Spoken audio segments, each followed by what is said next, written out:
Every year on August 19th, we mark World Humanitarian Day. It is an opportunity to pay tribute to the people who risk their lives every day to help the victims of war and natural disasters. This year, I have a simple message. The job of humanitarian workers is getting harder and harder, and the support we owe them more and more important. The number of wars around the world is once again going up. This year, 51 million people are displaced. This is more than even during the worst of wars on our continent, the Second World War. And the nature of conflict is changing.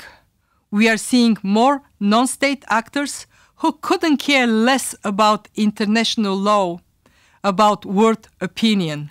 And unfortunately, more and more states don't protect their own citizens and sometimes stand on the way of aid reaching their victims. Across Syria and now Iraq, we are seeing a vast zone of civil war in which civilians are paying a huge price.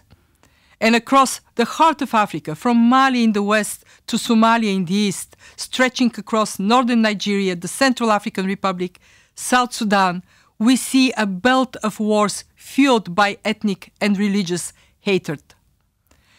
Getting help to civilians in places like this is more and more dangerous, more and more difficult. In fact, there has been a steady increase of victims among humanitarian workers over the last decade. Since 2003, the number of attacks on humanitarians has quadrupled.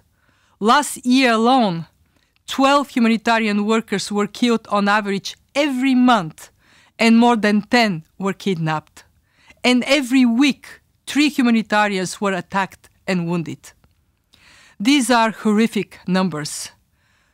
But we should not kid ourselves. With the combined impact of climate change, rapid population growth in places like the Sahel, and extremism, we will see more disasters, more conflicts, more people on the move out of sheer despair. We are not just entering a world of fragility. We are right in the middle of it.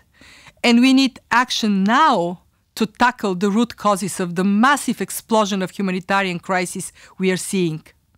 We can prevent disasters from massively killing people. We can prevent wars.